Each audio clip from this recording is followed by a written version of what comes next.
and the best of the business in Grant Cohn with me today. Stay tuned. Fun show.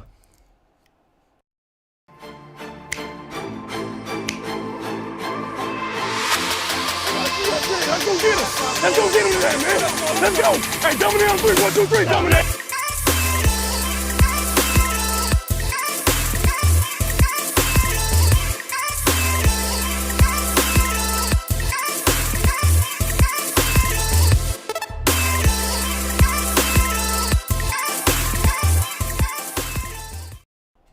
What's going on, everybody? Welcome back to another episode of the Rohan Chakravarthi show here on the channel. And with me, I've got a special guest today. All 49ers works for, what is it called again? Sports Illustrated? Grant Cohn. Yeah. It was, what is it? All 49ers, which is part of the fan, which is Fan Nation. The branding gets me too, but here it is. It's right there. That's what I do. There we go. Anyway, sorry about that. Hey, peep the merch. But no, we got a special guest. Grant, how you doing, my man? I'm doing great. How are you? Hey, I'm doing good. Excited to chop shop. I mean, we in the off season, but it's the 49ers off season, so really it looks like a regular season. Maybe even more news than a normal regular season too. Yeah, and it happened fast. I think a lot of Niner fans thought they'd be in. I think a lot of the Niners thought they'd be in Super Bowl row right now, and they're still saying stuff like we were the best team, we were the team to beat. It was such. It was such a weird way to lose. It happened so fast. It feels almost like It didn't happen, but it did. It really did. Yeah. And I woke up this morning and I saw a tweet from our guy Jesse. We're only 1 week into the offseason. Can you believe that? Mm-hmm. We've been through be a long one. Tom Brady rumors, Aaron Rodgers rumors, Vic Fangio rumors, Steve Wilkes rumors, Steve Wilkes hiring, and all of that. But let's start right there. Steve Wilkes, hired as the 49ers defensive coordinator. How do you think about it? I think it's another really good hire. I mean, if there's one thing I won't question Kyle Shanahan on, is his evaluation and hiring of coaches. He's great at it. And I think it might be that he really does empathize with a fellow coach. He sees them as people.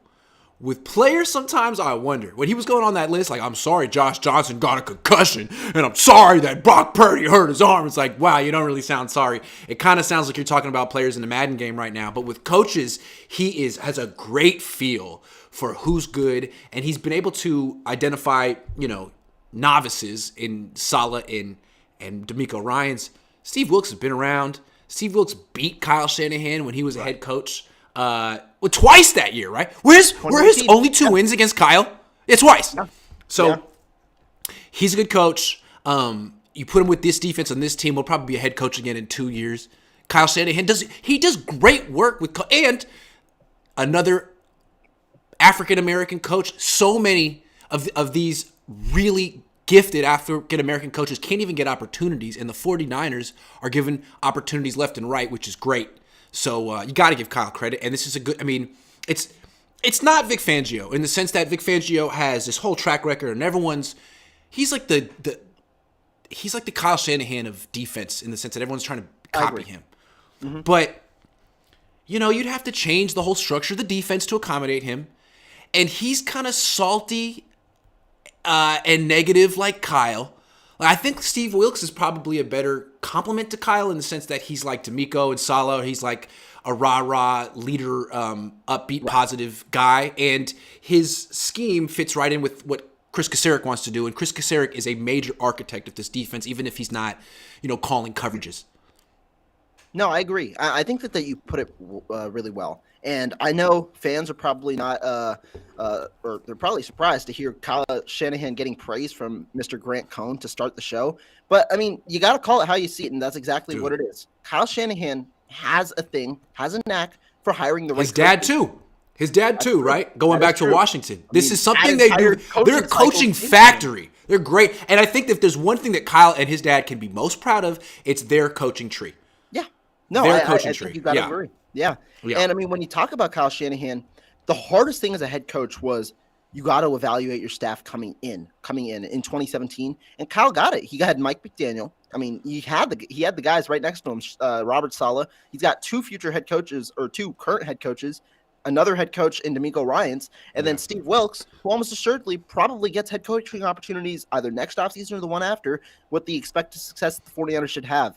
So to me, it was a good coach. I think he was my number 2 guy. I'm a Vic Fangio guy. I thought Vic Fangio would have been the best hire because of how different his scheme is. Last week, I went in depth about really, it's not just a 3-4 versus 4-3. It's a lot different than that. There's a 4-3 look that Vic Fangio loves to run, a 6-1 look that Vic Fangio loves to run. And it's not only just the fronts. The coverage is the way that he changes post-snap is really second to none. That's how talented Vic Fangio is. And that's why so many different parts of scheme, when you talk about it, are really in other defensive coordinators' playbooks. When you talk about D'Amico Ryans itself, D'Amico Ryans incorporates things that Vic Fangio utilizes as well in terms of the single high coverages and the different looks, the blitzes where you drop the linebacker back into coverage and then blitz off the edge, something like that. And it's a lot of different schematic things that Vic Fangio was good at. But Steve Wilkes, the one thing that he has, real quick, that leadership. You talked about it. The leadership is the most important thing. And that's what you got to talk about as defensive coordinator. Steve Wilkes, that's the number one thing that he possesses. It's not the scheme. It's actually just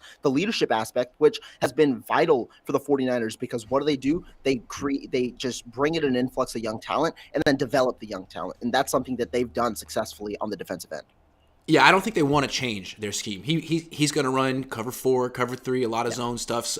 So one more thing that I like, that it's intriguing about Wilkes and intriguing about Kyle's last 2 hires, Anthony Lynn before him.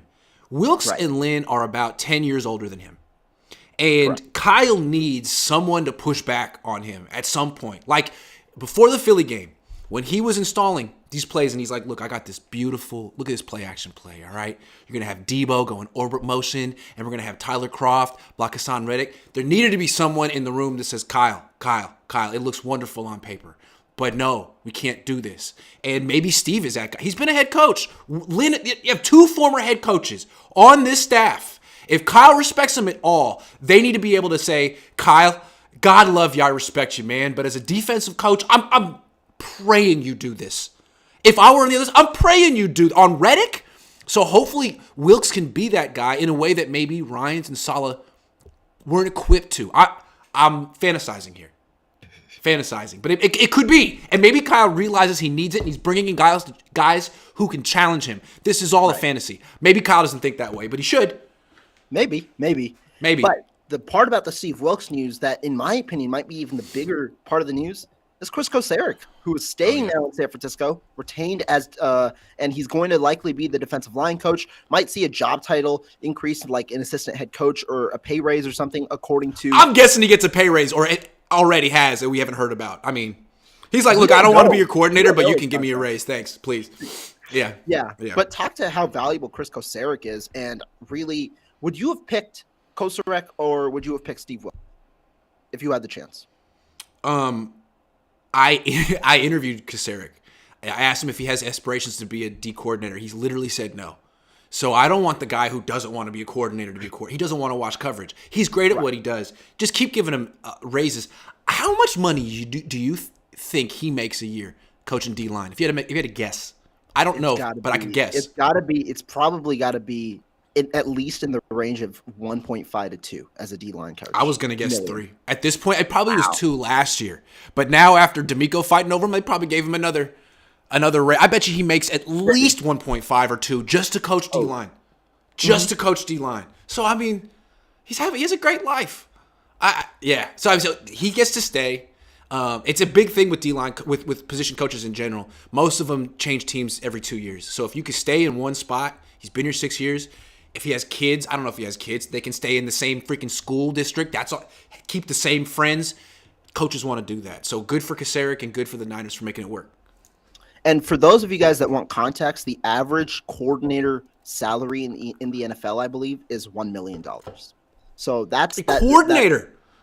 Coordinator. This guy's getting paid like a high-level coordinator, most likely. I don't know. I'm guessing. And he's just a D-line coach. He's a position coach. And position coaches, they're almost underrated. Coordinators are sexy. Like, they're the idea men. But you know what? Position coaches are the one that actually make it work because they teach the techniques that are required to execute. They always say you got to execute, right?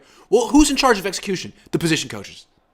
If you have good ones, you execute. If you don't, all you have is freaking good ideas. So anyway, that's my little rant. And the 49ers, they have the best defensive line coach and arguably one of the top, if not the best, linebackers coach, Johnny Holland as well. Oh, my God. He's great. And I think he doesn't get enough credit because the Niners linebackers is what differentiates that defense. No one has linebackers like the Niners. No one has 2-3 guys who can stop the run and cover. And the offensive line coach is really good too, Chris Forrester. Yeah. Brian Greasy had a phenomenal first year, although he needs to do something with Trey. Brock Purdy was kind of a dream pupil in the sense that he needed no work. Bobby Turner's a freaking legend. Anthony Lynn's excellent. The wide receiver coach has a lot to prove. He was new, but it was a first-year coach. Mm-hmm. Aiyuk had a good year, so you give him credit for that. Hey, yeah.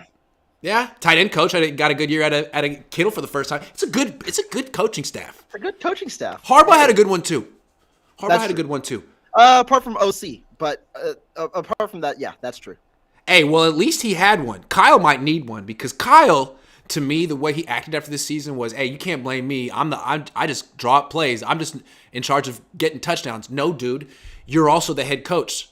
And you should have been the first person to be like, no, stupid, Kyle. Like, I'm not going to let Hassan Reddick win this game in the first quarter. I'm not going to let that happen. I'm the head coach.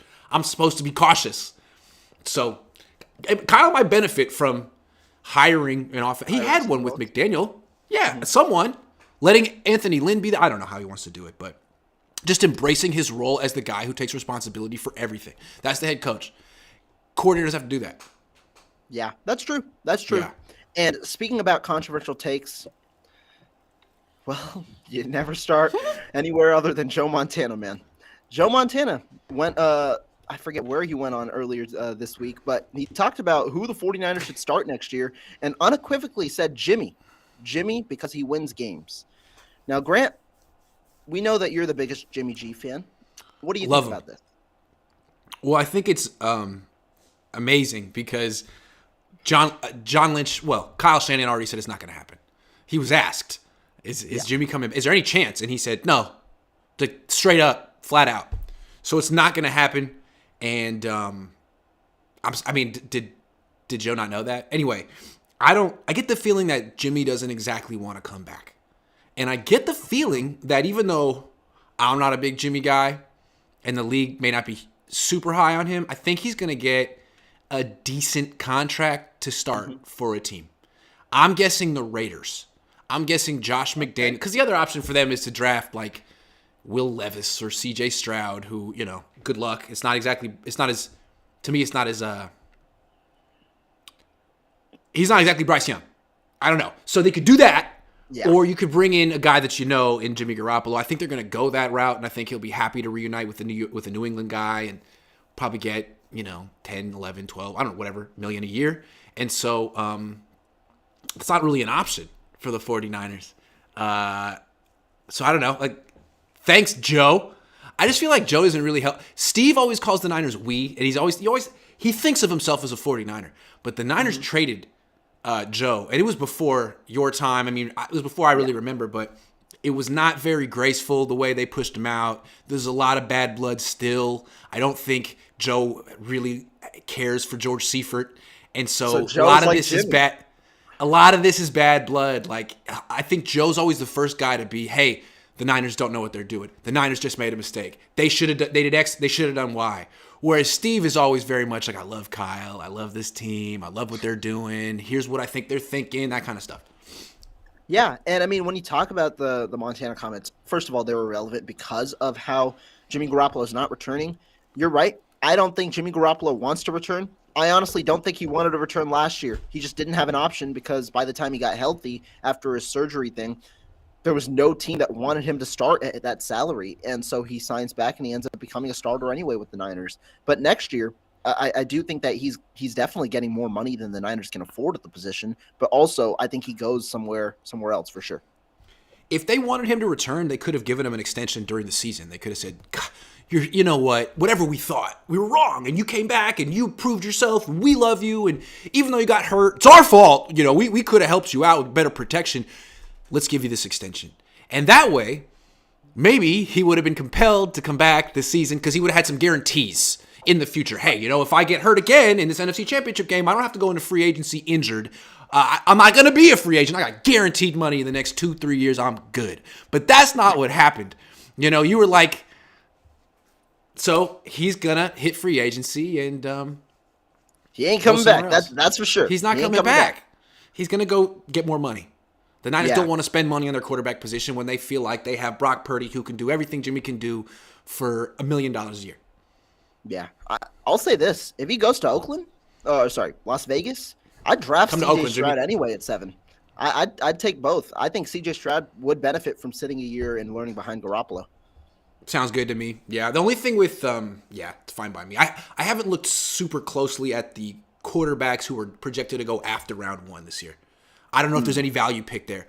But yeah, CJ Stroud of the ones who aren't Bryce Young seems the most intriguing. Really good athlete, great results, 830 passes. It's not bad. It's not bad, but it's just it's the Ohio State factor, man. There's never been a good quarterback. I watched his film. I'll just say he ain't my number 2 right now. I'll just say who's your number 2? Will Levis? Anthony Richardson's going to be number. Richardson, it's interesting. He's polarizing. I mean, he's my number 2. If you put him on Philly, I feel like he'd succeed. If you put the right structure around him. But again, he's a little bit like Trey Lance, man. Like, how many throws? 350? Well, but I guess a guy who doesn't have reps throwing can succeed, but you got to run a lot at first. Because you're green. True. You're green as a thrower. So you got to augment that early on. And this guy, Anthony Richardson, what a freaking athlete. Mm-hmm. He's a lot of fun to watch. So, yeah, he'd be fun. You'd rather get him in round 2 than round 1, but that's just the nature of drafting quarterbacks. You got to reach. You have to an extent. I know. To be honest, I would not be surprised if Seattle took him at 5. That's just my take. I think they could sign Geno, 2-year deal, and take him at 5. Set him the next 2 years. Did you see that list I put out on Twitter of all the quarterbacks taken the last 10 years in round 1 with fewer than 9? It's just a mistake. It's a reach. And I feel like what you want to do, a quarterback is not reach. Experience, that type of thing? Yeah. It got first-round picks last 10 years, quarterbacks who had fewer than 900 throws in college. Like, the best one was Kyler. And it's like, they just, every time it's like, well, they're green, but they can develop. Man, it's so not a developmental league. If he sucks the first 2 years, the coach is getting fired, or the coordinator's getting fired, then you get a new system in and new players. It's like, the NFL's terrible at developing quarterbacks. That's on them. And these first-round picks, there's so much pressure, dude. Like, look at Darnold, another one. Look at every single quarterback other than Trevor Lawrence from 2021 in the first round. A bunch of guys who really weren't proven coming into the league and had a bunch of great expectations thrust upon them because teams were freaking desperate for quarterbacks. Yeah, you know? And I mean, you got a spotlight right as you enter the league, so that's definitely true. But if you're desperate for anything, if you're desperate for a woman, you might start looking around and seeing things that you don't see. That lady she's a 10, dude. No. You just haven't been with a woman in 6 months. No, man. I'm telling you, it's the prettiest girl I've ever seen. First of all, you haven't seen her face. She's 30 feet away. You got a glimpse of her. No, man, I've seen enough. That's what a lot of these teams are like. I have seen enough. Like, no, you've seen nothing. You've seen nothing. Oh, boy. He's a half a mile away. Chill. You got beer goggles on, man. I'm telling you. Sorry. They definitely do. Hey, talking about that quarterback situation, you talked about Trey Lance, obviously the uncertainty. We got to talk about it for 2023 because right now the 49ers have 0 healthy quarterbacks. They have 1 that will be available at OTAs. What do you make of the entire quarterback situation? It went from being a good problem to have to a bad problem to have. When the season was rolling, you're thinking, well, they got Brock Purdy. This is his job. And eventually Trey Lance can get a shot if Brock gets hurt. Well, the injury happened faster than we thought. And it's more serious than it is serious. We don't know how serious, but this could affect his career. This could affect next season. We don't know what his arm is going to look like when he comes back. We don't know how he's going to play. We don't know when exactly he's coming back. So all of a sudden, it's like you got 2 quarterbacks coming off injuries. 2. And they're both essentially rookies in the sense that one has 4 starts and one has 8. Now, one's been in big games, and they're both young and they both have talent. But right now, you went from saying, hey, maybe the Niners have 2 franchise quarterbacks to maybe they have none. Maybe neither one is the guy. Maybe DeMeco Ryans going to Houston is in a better situation long-term because he could get Bryce Young, and that guy could be the truth. And Kyle's over here with a great team that is quarterbackless. It's a quarterback-driven league. I don't know. I mean, we all wanted to know, is Brock good enough to win a Super Bowl? Well, we don't know now. We don't know. We'll have to wait another year. And is Trey good enough? He has the talent profile, but is he even a good quarterback? We don't know. They never let him play. So, I mean, honestly, this season could get weird. They don't have the Jimmy Garoppolo safety net where if things get crazy, they can just throw him in and be respectable and say we won 10, 11, 12 games. That they could legitimately have a bad year. Things could get weird. Quarterbacks could get hurt or just disappoint, and they could go 5-12 or whatever it is. So Kyle is sort of walking a tightrope without a safety net for the first time in a while. And I think Jimmy Garoppolo is going to go somewhere. Man, it's going to be so funny to see both of those people wish the other one to fail next year. Like, where you at, Jimmy? Where you at, Kyle? What are you doing? What are you doing without me? What are you doing without me? It's going to be kind of like Bill Belichick and Tom Brady, except two guys, like the bizarro version of that. You know, two guys who never won anything with each other, now hoping they each other fail. I don't know. We'll see, because right now, here's how I view it.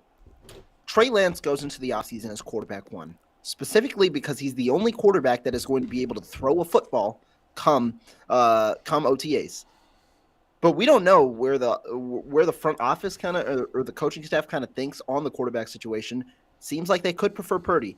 But right now, I think Lance is going to get the opportunity to show if he's the guy. He's going to get a couple of months to work with the number one team for the second consecutive year.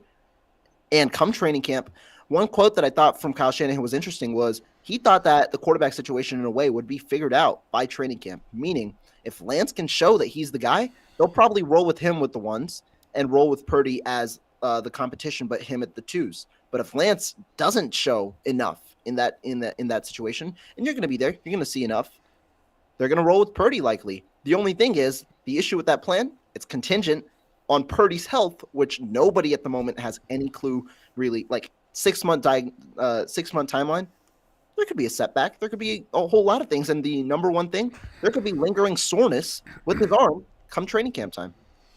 I think when people think about this question, they think a lot of like, what does Kyle want to do at the quarterback position? I don't look at it that way. Again, I think of him as the offensive coordinator in charge. Kyle the coordinator, not Shanahan the coach.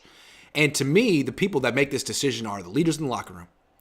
You know, Kyle, the coordinator, drafted Trey Lance. The leaders of the locker room said, absolutely not. Jimmy's our friend. Who is this guy? Blah, blah, blah, blah. And it didn't work. And Kyle capitulated. Yeah. He backed down, which I think was a bad call. I think it set a bad precedent for who, you know, is in charge on this team. So look, some fans don't like Mike Silver. If Mike Silver's, no, it wasn't even Mike Silver. Forget Mike Silver. Matt Mayoko. It was Matt Mayoko. Matt Mayoko said he spoke to a player off the record. He said there would be a lot of players in this team would be pissed if Brock isn't the starter next year if he's healthy. Well, that's the way it is. And Kyle's not overruling him. That's just the way it is. So it's Brock's going to be QB1 if he's healthy. But, dude, I don't know about it. They keep saying, oh, he'll be fine. Early indications are he's not going to need the Tommy John. He'll just need he'll be 6 months. But he is getting a second opinion, which is totally his right. It's like, is there a disagreement going on behind closed doors? What exactly?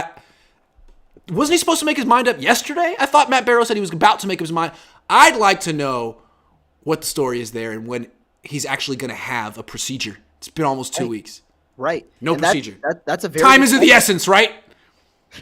No, that's literally a very good question because, like, the 6-month timeline only starts when that procedure happens. Right! We've heard from Lynch the 6 months. We've heard, source says the 6 months, 6 months, 6 months. Well, 6 months from today is August 7th.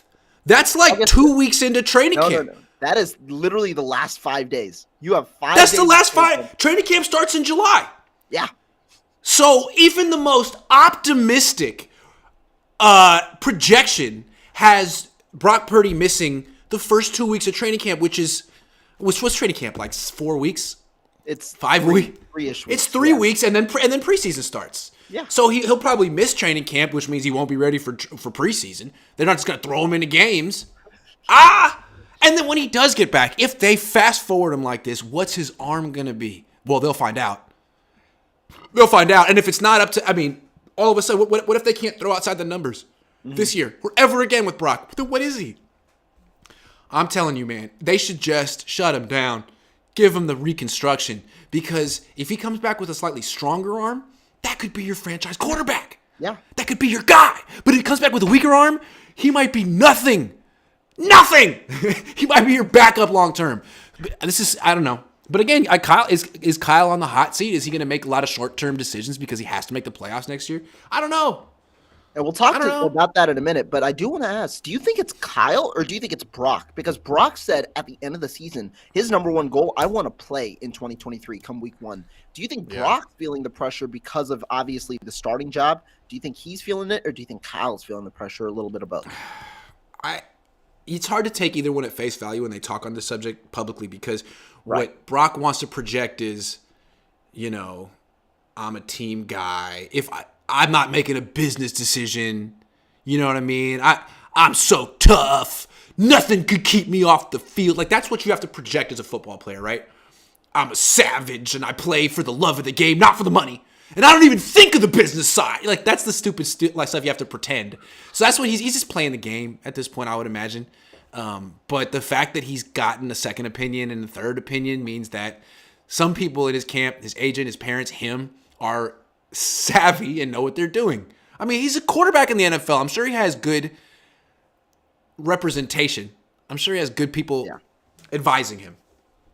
And we've talked about it, right? How the timeline might be literally at the end of training camp, which might push him to not even being ready for the start of the season.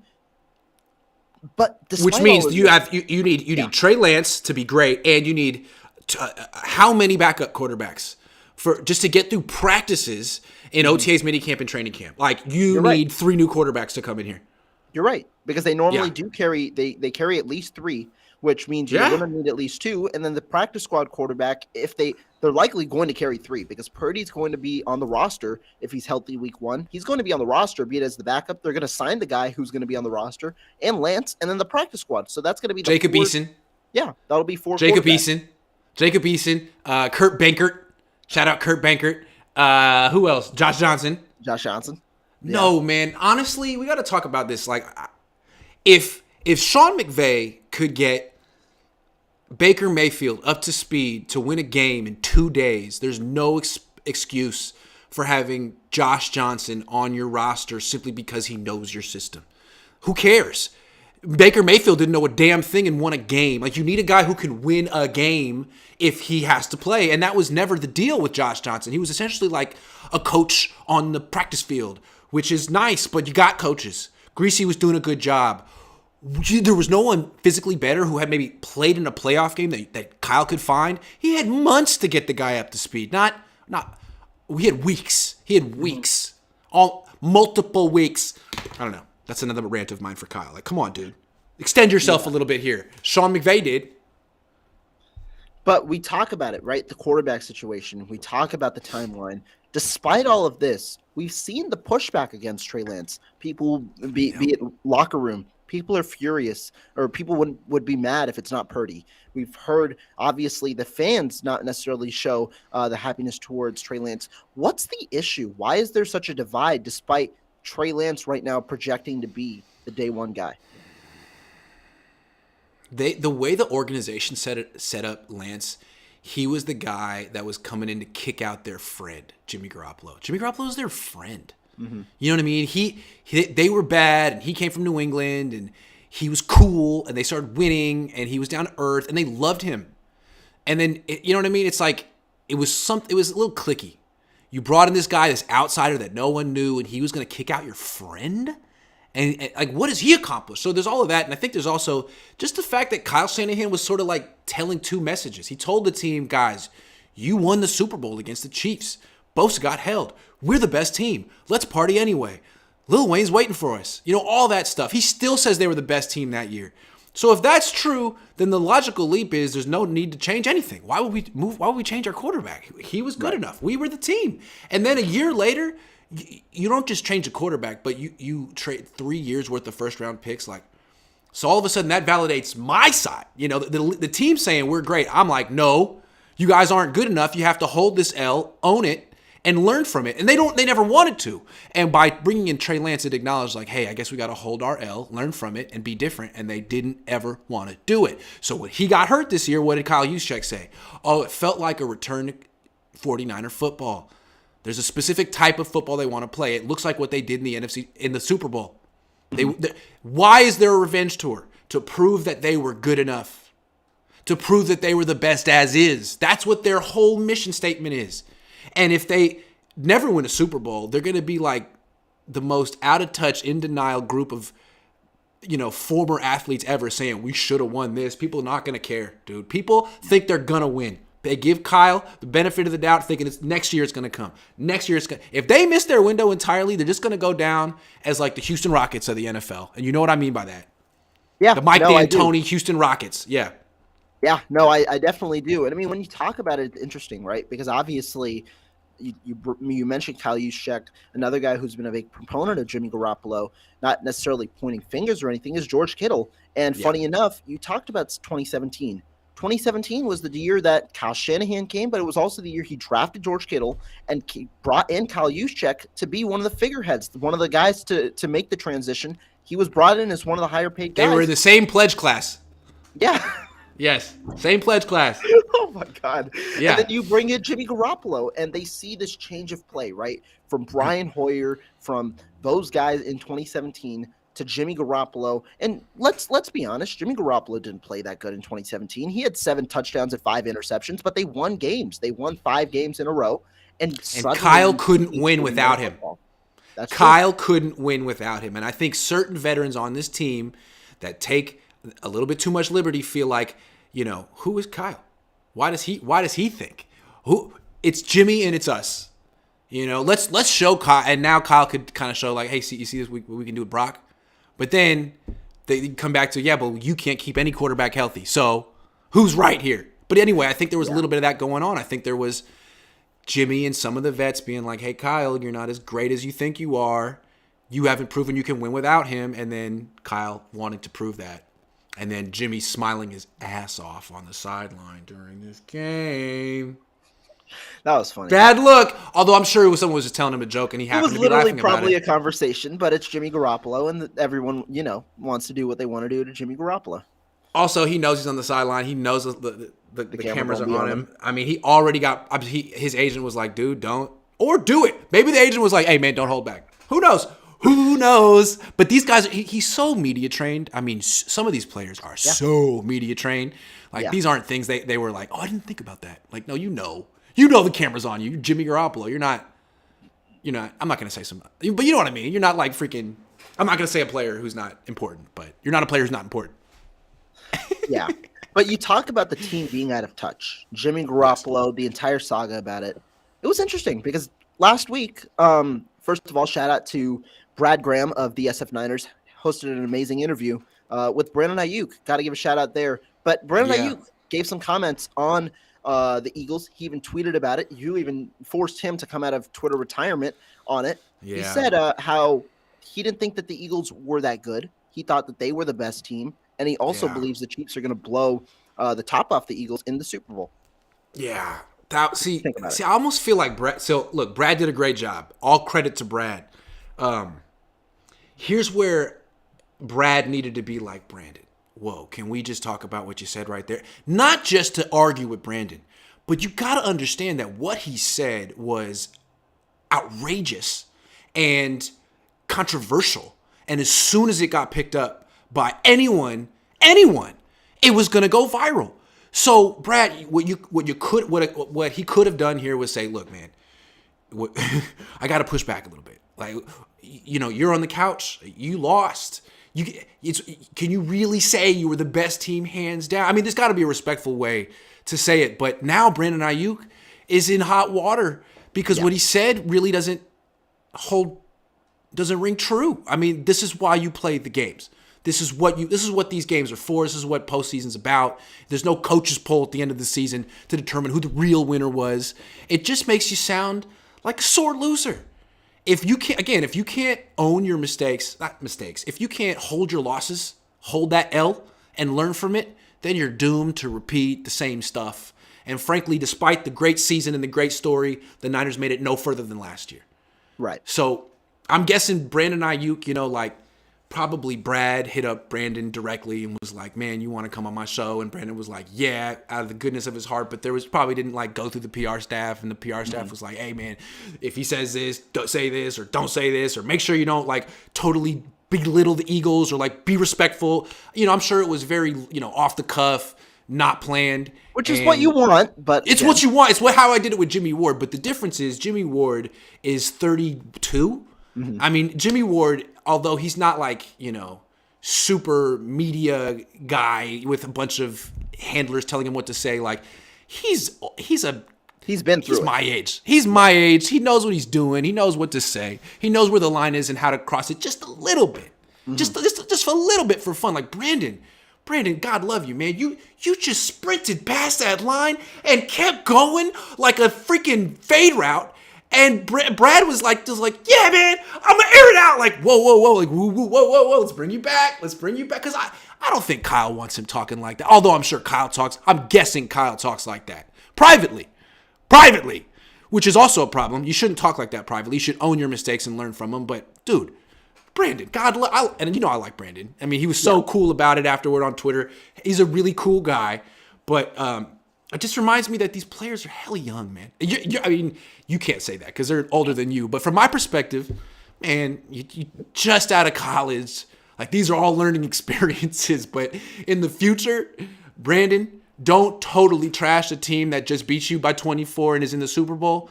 And Brad, like, man, you got to push back a little bit. Like, don't let Brandon get himself in trouble like that. That's all I'm saying. But, hey, shout out to you for getting him. Nothing but respect for Brad Graham. Yeah, and I mean, you know what I'm saying, though, right?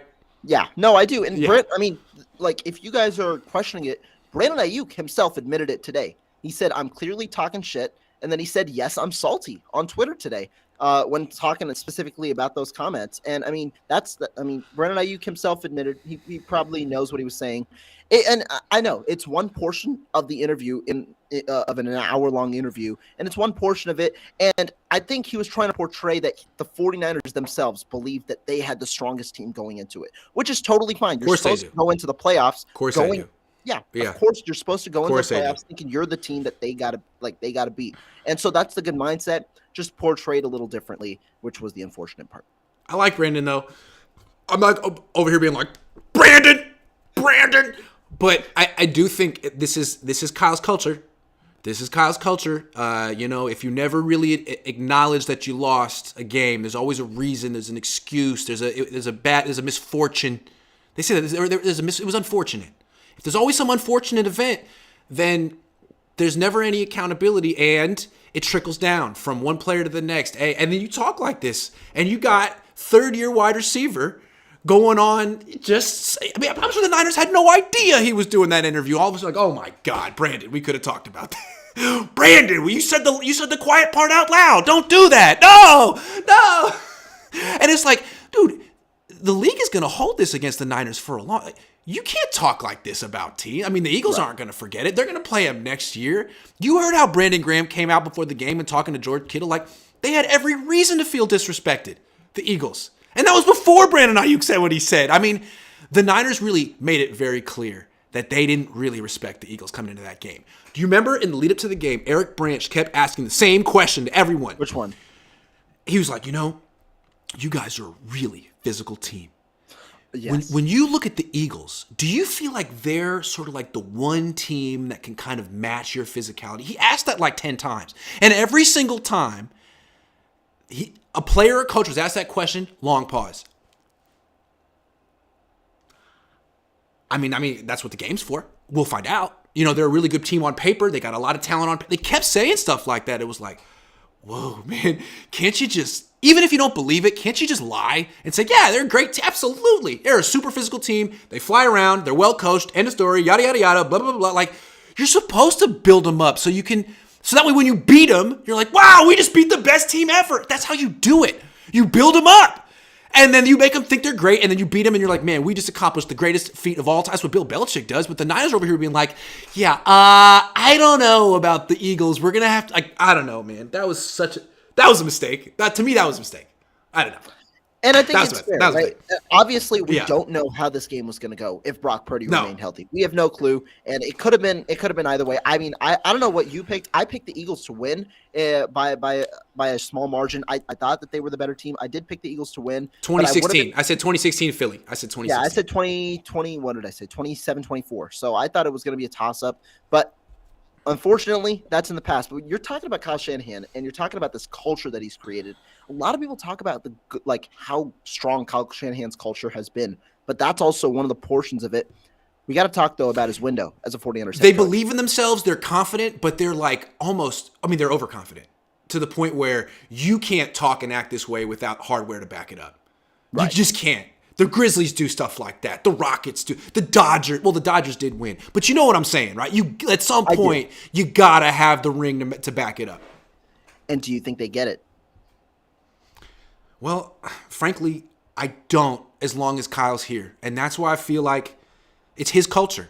It's his demons in the playoffs, in the big games. So what I would do is what Al Davis did with John Gruden 20 years ago, trade him for a couple ones, couple twos, and be ruthless. I mean, that's what Philly does. They go through coaches every few years, but they're a machine. And look at them now. So I think what makes the Niners special is their roster. And Kyle does get a lot of credit for putting it together. But has he maximized the roster? At times. At times he has. In the 12-game winning streak, yes. But not for an entire season. And he can't keep a quarterback freaking healthy, I swear. I'm looking at Philly being like, hey, Shane Steichen, don't go to Indianapolis, man. Here. What do you think of Trey Lance? Can you turn him into Jalen Hurts? You coach Justin Herbert. You coach Jalen Hurts. What is your professional opinion? Can you get him on the phone? Can you do like an informal interview with Shane Steichen at like a Ruth's Chris or just over Zoom? What does he think? I want to know. Because with Kyle, I feel like he's good. It just feels like Jim Harbaugh all over again, man. Yeah, he's good. Yeah, they're in the NFC Championship game, but there is something about this guy that's going to prevent him from ever being a champion in his life. There is something. And look at Jim. Like is he almost 60? He's in Michigan. I mean, great year this year. He had a 13-game winning streak. But he's not going to seal the deal ever. And I wonder if Kyle will. I mean, I can't predict the future, but I would have to bet against him. I'm shorting Kyle Shanahan. So then, if you're thinking that way, what is the window for him as the 49ers head coach? Do you think they move on after his contract, even before his contract, or do you think they stay as well? That's an interesting question. Get paired together. To me, like what the Eagles would do is they would fire him if he missed the playoffs. They fired Andy Reid when he missed the playoffs. They fired Doug Peterson when he missed the playoffs, 3 years after he won a Super 2 years? So they're ruthless. That being said, 3 NFC Championship games, what happened with Harbaugh, the way fans called him, the way Jed was ridiculed after all of that, I feel like what they could do, give him, it's not what I would do, but I just don't see Jed being bold here. I think was he signed for 3 more years? Is he under contract for 3 more years? 2025 is when his contract expires. Just don't extend him again. And if he wins a Super Bowl, then extend him. But otherwise, you get 3 more chances, dude. You've already had 6. So it'll give you 9 chances. Like the Star Wars, the entire series, all 9 episodes, you get. And if you can't get it done, maybe they're just like, all right, man, we're just not going to renew your contract. Isn't that what Philly did with Andy Reid? I don't think they actually fired Andy Reid. I think they were like, hey, man, we gave you 15 years. You're a great coach, but it's not going to happen. You need a new fresh start. We need a fresh start. And frankly, it was the best thing that ever happened to Andy Reid. It was the best thing that happened to the Eagles. And I think it's interesting that they're facing each other now. And now the narrative will either be that the Eagles were hella stupid for getting rid of Andy Reid, or they were pretty smart for getting rid of Andy Reid. It'll be interesting. Yeah, and to me, I think that I do agree in some semblance. Now, me and you, we both know we have kind of differing opinions on Kyle Shanahan. I do think of him as in a higher regard than you for several reasons, but I've said this, and I think I'm just going to continue doubling down on it because it's what I believe. If Kyle Shanahan can't deliver the Super Bowl by 2025, by the time his contract is over, I think the 49ers have to move on. And it's not because they have a better option, because honestly, in my opinion, I don't think that there's a better option out there than Kyle Shanahan, given the resume that he's had, not only with his record, but also with his roster building, his staff management, and the way that he's created a culture where players want to come to San Francisco. But to me, I do think that the number one goal is a Super Bowl, and you can only get there and miss so many times. So to me, I personally think the 49ers would move on from Shanahan at the end of the 2025 season if they don't make it. Would I do it? Not necessarily, but I think that that's a logical situation. Here's why he's so frustrating. it's an offense league. It's an offensive league. He really might be the best offensive coordinator in the league. Right. If you just look at his ideas, he seems to be the most creative. So what an asset to have in your organization. The problem is he still hasn't demonstrated that he's a head coach. And so to me, he could succeed. He came so close in Atlanta. He needs a strong head coach over him to just edit his ideas and say, dude, 98% of this is money. We got to X out these two things. They're too risky. No. And Kyle to say, okay, but there's no one to say no to the Niners, to Kyle in this organization. So I feel like the structure is never going to be conducive for him to go all the way. Now, but he's so good that he's never going to be a coordinator again. You know, I mean, he's just always going to be a head coach, and he's always going to get all the power, and he's always going to do whatever he's going to have say over everything. And I don't know that that's necessarily a good thing. He might be better off focusing, being in a strong organization that lets him just do the offense and pays him whatever. I mean, just go somewhere, be a coordinator, and get paid $15 million a year. Like, there's no cap. Who cares? Right. But stop pretending like you want to be Coach Shanahan. You want to be Kyle the coordinator. You know you do. You want to be liked. Head coaches sometimes can be unliked, and Kyle doesn't want to be unliked like that. He's the cool guy. Here's what I'll say on Shanahan, and here's, in my opinion, you've highlighted a couple of problems. To me, his biggest problem has been the same problem that he's had throughout his entire tenure as a head coach. As an offensive coordinator, he was given Matt Ryan. Matt Ryan was the guy. He didn't have to figure out the quarterback position.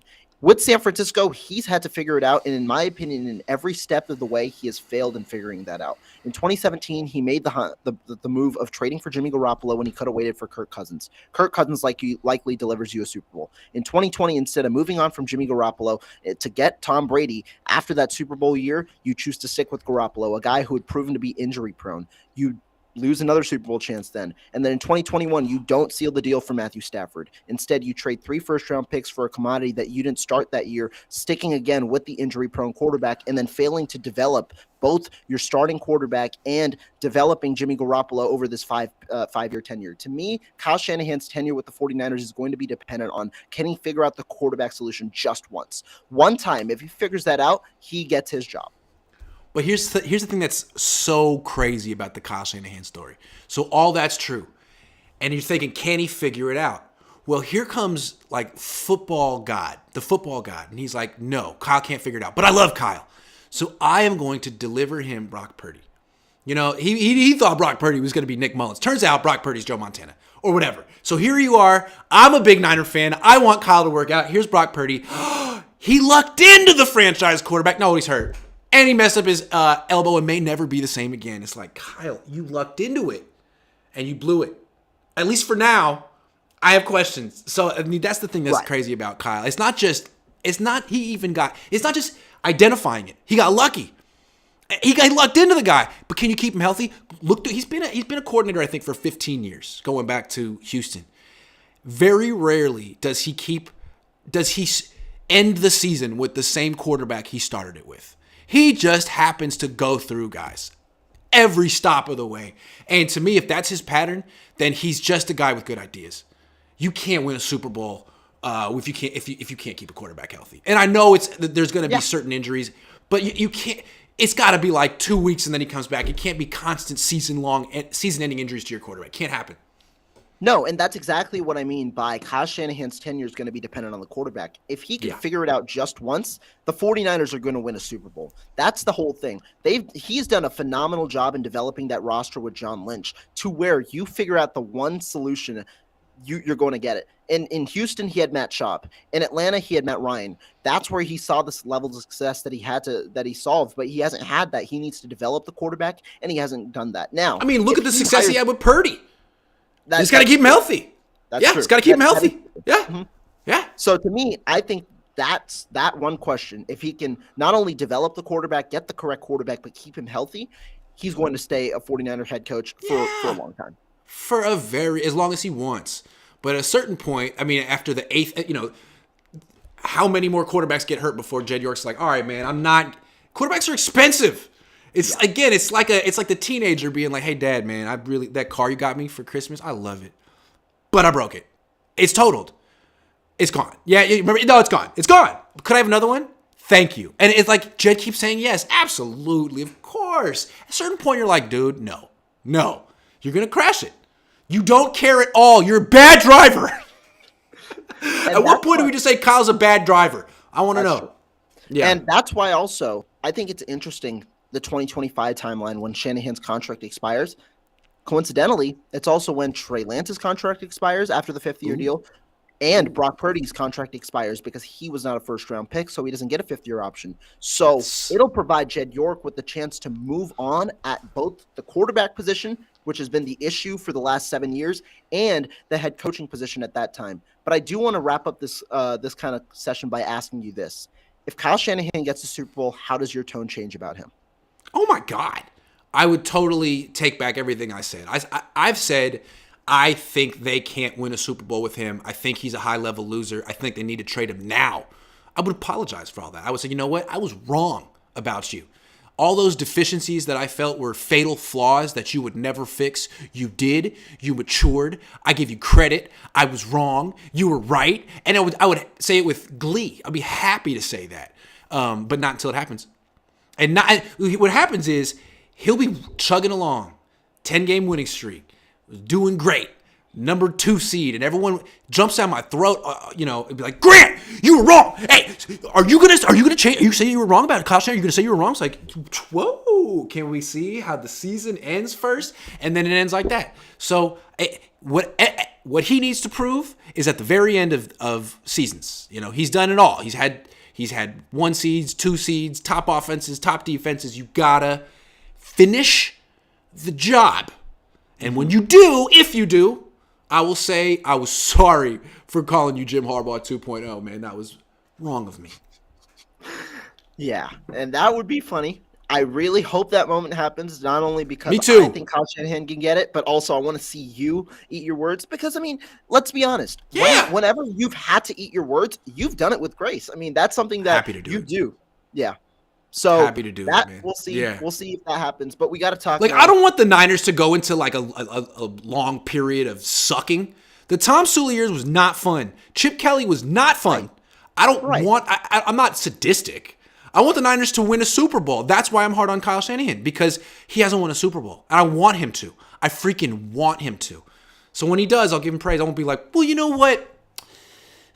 That team was still the best team in the league, even though I'm not going to do that. I'm not going to pull a Brandon Aiyuk. Love you, Brandon. I'm sorry. They were the best team in the league. They won the Super Bowl, but they got lucky. He was fortunate. I'm not going to do that. Yeah.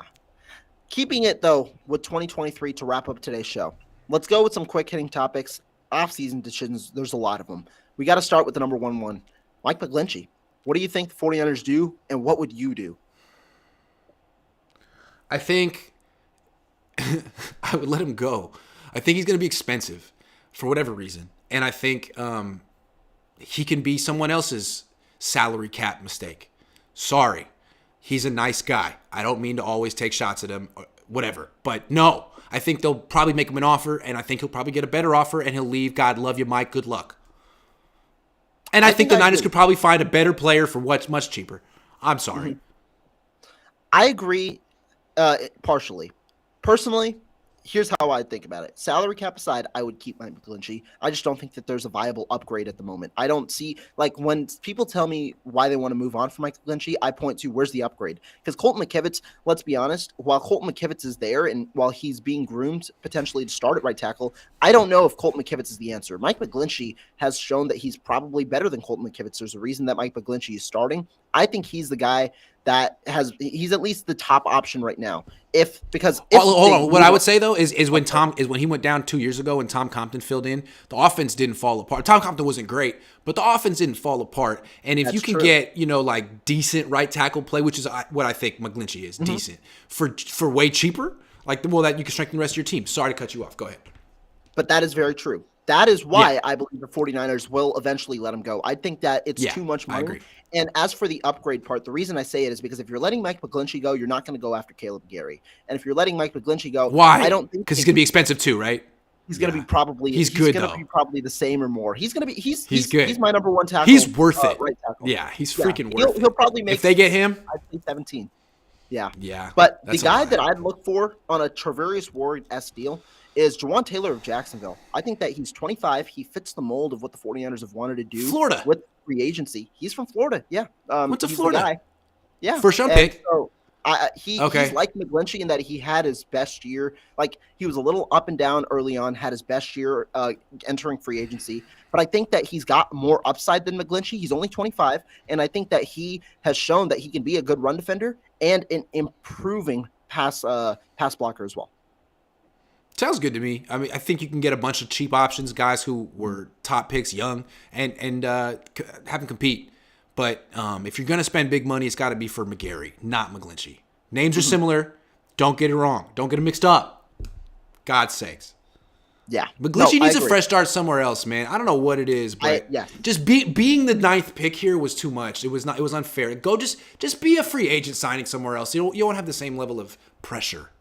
And I really, honestly, me personally, I hope he does that. I hope he just gives a screw Yeah. you to the Niners. I hope he honestly goes there and performs better because, the 49ers both, I mean, I'm not going to point any fingers, but 49er fans have clearly not been on McGlinchey's side. Not really many people have been on McGlinchey's side. And, you haven't been on McGlinchey's side. I've been so rude, even though he told us where to get the best cheesesteaks in Philly. D'Alessandro's. That was McGlinchey who told us that. So thank you, Mike.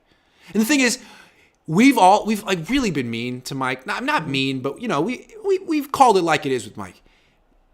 He tweeted one time, still here.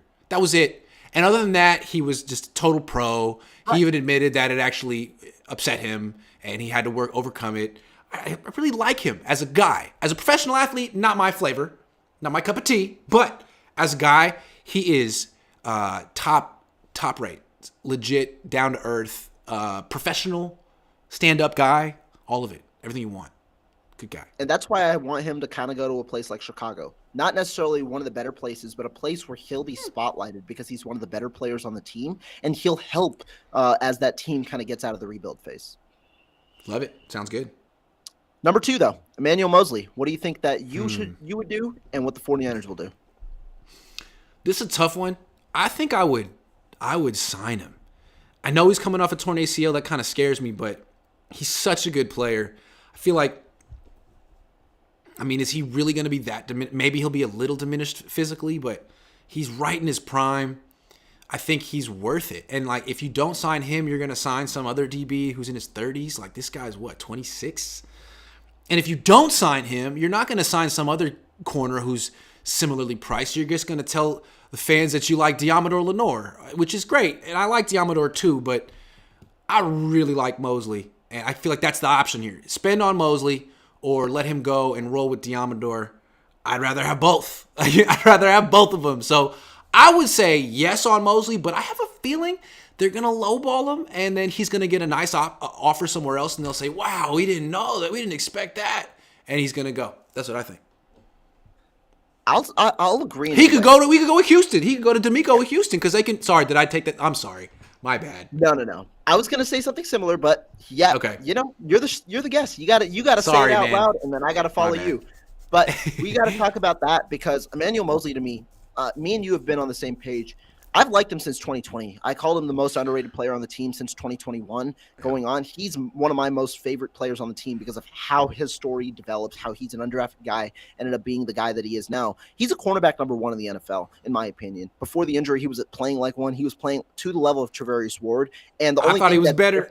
Yeah. I thought he was better. Yeah, he's really good. He's a little bit smaller, and he does get hurt. I mean, he gets hurt.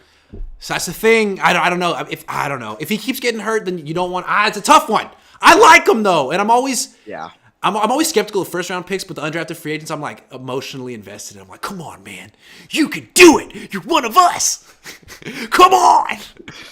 But no, do it for Eric Crocker. I do think the 49ers should look to re-sign him. Now it depends because if Emmanuel Moseley gets a multi-year deal, go get your money. Your guy coming off an ACL tear. If you can get the multi-year deal, go get your money. And I wouldn't be surprised if D'Amico Ryan's a guy who has seen him and seen his recovery because apparently he's ahead of recovery. I wouldn't be surprised if he says, "Yo, come be a cornerstone guy. We'll pay you $225. Come be a cornerstone guy, and we'll set you up, man." I wouldn't be surprised because I don't think the 49ers go past a 1-year deal or maybe a 2-year deal with guaranteed money only on the first year. I feel you on that. Didn't Robert Saleh do that with DJ Reed, essentially? Like, hey, Kinda did, Niners yeah. got rid of you. I don't know why. I always liked you. I wanted them to draft you. Like, why don't you come with me to the Jets? So The DJ there is Reed some was history good of that. too. Yeah. He's a hell of a player. He should be with the Niners, right? That's another guy. It should be DJ Reed and Emmanuel Mosley as their starting corners. They were homegrown dudes, both really freaking good. And you let DJ Reed go. It was not. Don't do it, Mosley. Don't do it. I think they will, though. I bet you they lowball him, and because of Lenore. Because of Lenore. Okay, who played well. He definitely came on strong. Those picks in the playoffs were huge. Freaking huge. The one thing I will say about Lenore, Yeah. I think that because Lenore is there, but I think because of Wilkes, the 49ers might have more interest in Mosley than they did before because Wilkes plays a significant amount of nickel personnel. He's one of the highest, if not the highest, in nickel personnel. And having a guy like Lenore play, a bigger body who you could fit in the box, Hufanga will be in the box a good amount because they play a lot of single high too, but having a bigger bodied guy in Lenore as opposed to maybe Samuel Womack, a smaller guy who's better in coverage, having that might be better off and having Mosley on the outside. That's something that I could look at, but I could also, we know the 49ers don't necessarily pay too much in the secondary. In general, they try and find the best bargains possible, so I wouldn't be surprised if they go Lenore too. Sounds good. Hey, one of the final ones, we got to talk about Charles Omenihu. What do you think about that? He's a guy who, he's kind of one-dimensional, a pass rusher, but he's 25. Do you think the 49ers should pay him? I'll give you a contract, 2 years, $20 million. Would you pay him that? No. He deserves it, but not this team. They're too invested in Eric Armstead. They're going to give a ton of money to Nick Bosa. I don't think they really have the luxury to spend $10 million a year on a third defensive lineman that's not giving them 10 sacks a year. Like, if he's a DN like Yannick Ngakoue, who's giving you 9, 10, 11 sacks a year and cleaning up, finishing the pressure that Armstead's generating, then great.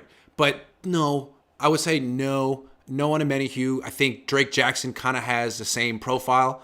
He's way younger. Could probably do the Omenihu role for way cheaper for the next few years, and you could spend that money elsewhere, maybe at the end. So good player, definitely got profile. He's gonna get as long as there are no charges. Have there been any? I'd like to hear about that too. I didn't if there's hear charges, too much then no. about it, but there hasn't been any new information. Yeah. From what I've So seen. that's that'll factor in too, frankly. But I think just from a financial. I think that's probably why they drafted Drake Jackson to begin with. They probably saw this coming. Yeah. I've got to say something. I was wrong about the 2022 defensive line. I said confidently going to the year that they were better than 2019. I was wrong.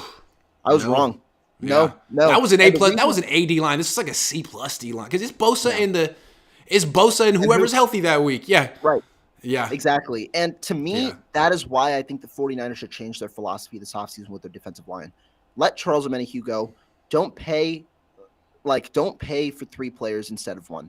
You've got the depth. The 49ers are going to have 8 players at least on that defensive line that can contribute because they have Kalia Davis coming back. They're going to get the minimum deals that they can get, and they'll probably draft some defensive linemen as well. Go get yourself one guy who I think can match alongside Nick Bosa. Ark Armstead, I know you have a differing opinion on Ark Armstead. I think he's good player. Good player. Definitely a good player. I would say he's overpaid, but good player. You have him. Doesn't even matter anymore. He's locked in. Yeah. So get someone else. He does generate pressure. Get someone to finish the damn play. And you know what? It's not Samson Ebukam. It's not Charles Omenihu often enough. Let them go. They've earned their paydays, but get someone like what you wanted D Ford to be. That's what you're looking for. What I'll say this. I would go after Deron Payne. I'd go after an interior guy. Hey. I'm not on Kinlaw. You were spot on Kinlaw. I'm not on Kinlaw. And I've seen the tape on Kinlaw this year. You want a guy in the interior not only to help out Armstead, but because you interchange Bosa on the interior and out on the outside. On the edge, you've got Drake Jackson. You've got a couple of guys. And you also can interchange because the 49ers, something that they do sometimes is they'll line up their 3-tech as an edge rusher, and they'll line up the edge rusher inside as a 3-tech. And so to me, I think you've got to get a guy who can do who doesn't need to take snaps off. You need a two-dimensional player, a guy in the pass rush, and a guy as a run defender. Deron Payne fits that role. Go pay for one player. You gotta improve big time in the trenches because unless you think Philly's just gonna go away and you don't have to worry about them anymore. If you think you gotta go through that team to get to the Super Bowl next year, you got to massively improve in the trenches because they kicked you. And the Niners are still saying that they didn't actually get a chance to compete. I don't know, man. They whooped your butts in the trenches. So you gotta improve there. You gotta improve there because the rest of your team matches up. Yeah, exactly. I mean, both teams in the Super Bowl have good players in the trenches. Chris Jones might be one of the best football players in general. He might be number 2 behind Nick Bosa so this year. good. He is so good. He's so good. I actually think he's better than Aaron Donald. I mean, he is. I think he is. He gives the Niners way more problems than Aaron Donald ever has. My opinion. Way bigger. He's really good. But you talked about the trenches. The last player that we're going to talk about, the last topic of the show today, Jake Brendel. What do you think the 49ers should do? Do you think they re-sign him? Would you re-sign him? That's an interesting one. I mean, obviously you'd love to have Creed Humphrey or, some young first, second round pick who could just take over, but they don't have that. They don't have the picks. And this guy, he's a center, he's a Pro Bowl alternate. I mean, are you going to find an upgrade? It seems like you actually could probably afford to bring him back. Like, I would rather bring back Brendel than McGlinchey. Brendel probably be cheaper. I think he's probably better relative to his position. I mean, McGlinchey's not a Pro Bowl alternate, never will be. That's the way I see it. So, yeah, if you could get a better center for sure, but otherwise, bring him back. Why not? I agree. Unless some team wants to give him like a 4-year deal, in which case, no. But I don't see the reason being, Brendel, he's 31, and offensive linemen age differently. To me, here's how it is. 49ers drafted a pair of offensive linemen, signed one and drafted one last year that could compete. Nick Zakelj, Jason Poe. We've heard about them. They had up and down training camps. Poe obviously had the better one. It seems like they'll be groomed to compete at that position. But when you have a guy like Jake Brendel, who likely won't command a high salary, and he's also an older player, which means he won't likely get a multi-year deal. And he's also with a team that he's been with for the last 2 years and the offensive line coach that had the most faith in him in Chris Forster. I think it makes sense for both sides to have a reunion. And why would you pass up on talent? Because you have talent on the roster. If it's affordable and if you can retain him, I think you just have a better competition if Jake Brendel's there. He's not the best. He's not the best run blocker. He's not that strong, and that's why he can't move players necessarily as well on the line of scrimmage. We saw that against some top defensive tackles like Grady Jarrett this year, even Chris Jones this year. But he's solid enough in pass protection, and that's something that's important for the 49ers, especially because that's the area where they've really seemed to struggle a little more in recent years. He's a starting center. God love him. He proved it. The Niners saw it. They were right. He's a starting center. Is he a high-level starting center? I mean, I would say no, but he was a Pro Bowl alternate. I'm not going to knock him. If they can upgrade him, if they can bring in Jason Kelsey, by all means, man, go get him. But otherwise, I don't think he's going to break the bank to bring back Jake Brendel. It seems like, it's a guy who's going to earn his money. He's going to earn his contract. Yeah, no, I agree. I agree. And I think that's a good place to end today's show, Grant. Obviously, appreciate your time. And with all the stuff that we went through, appreciate you coming on. And anything you want to plug before we head on out? No. Have a great week, everyone, and be safe. I don't know. Be safe. The last thing, some guys up in the chat, 49ers Rod said facts. Grant keeps it real. I mean, that's why we bring him on the show. He's one of the best in the business. Lamar Joyner, thank you for tuning in, as well as this is our guy, Josh. Looks like a pair of guys who would do an escape room together. I'd never do that, man. But David Villa, thank you as well for tuning in. All of you guys in the chat, appreciate you guys for keeping it popping. We will be back very soon. Me and Marco are going live later tonight talking a little bit different. So we're going to have a fun show later tonight. But Grant, appreciate your time as always. Thank you for the job that you do. And we'll see you next time, guys. Say what's up to Marco for me. Will do.